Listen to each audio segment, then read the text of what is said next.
কি করছিস? ফটো তুলছি দাঁড়া।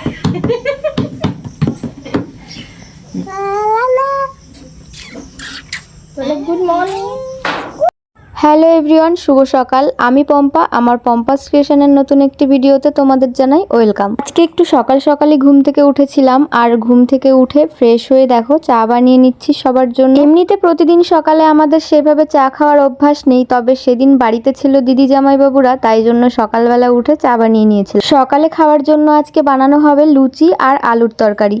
মা লুচির জন্য ময়দা মাখিয়ে রেখেছিল, আর এদিকে আলুগুলোও কেটে রেখেছিল। তারপর প্রথমে আমি দেখো আলুর তরকারি বসিয়ে দিয়েছি। আমাদের বাড়িতে লুচি বা পরোটা হলে আমি এই আলুর তরকারিটাই বানাই। আমার এই আলুর তরকারিটা খেতে খুবই ভালো লাগে। আর এদিকে দেখো লুচিটাও বানিয়ে নিচ্ছি। শেষের দিকের কয়েকটা লুচি দিদি বানিয়েছিল। আর এদিকে দেখো সবাই মিলে সকালবেলার জলখাবার খেতে বসেছি।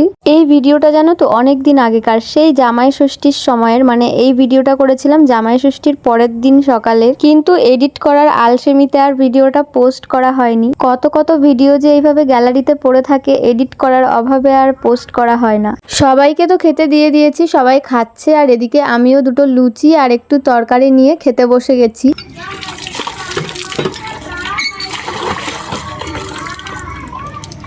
সকালে খাওয়া দাওয়া কমপ্লিট করে এখন বাসনগুলো কলপারে নিয়ে চলে এসেছি। এগুলোকে এখন মেজে ধুয়ে নেব। এরপরে আবার দুপুরের রান্না বান্নাও আছে, সেগুলোও করতে হবে। আর এইদিকে দেখো আমার জামাইবাবু আমাকে নিয়ে মজা করছিল, কারণ আমি ভিডিও ক্যামেরা অন করে বাসনটা মাজছিলাম, সেই জন্য। সে যাই হোক, জামাইবাবুরা শালিদের সাথে ইয়ার্কি করবে, এটা তো স্বাভাবিক ব্যাপার, সেটা কোনো ব্যাপার না। তো দেখো এদিকে আমার বাসন কিন্তু মাজা ধোয়াও হয়ে গেছে। আর এখন আমি দুপুরে রান্না বসাবো। কি বলছিস? কেন, আমি কি করেছি? তুই আমাকে ছোট বিরক্ত করি। কি বিরক্ত করেছি?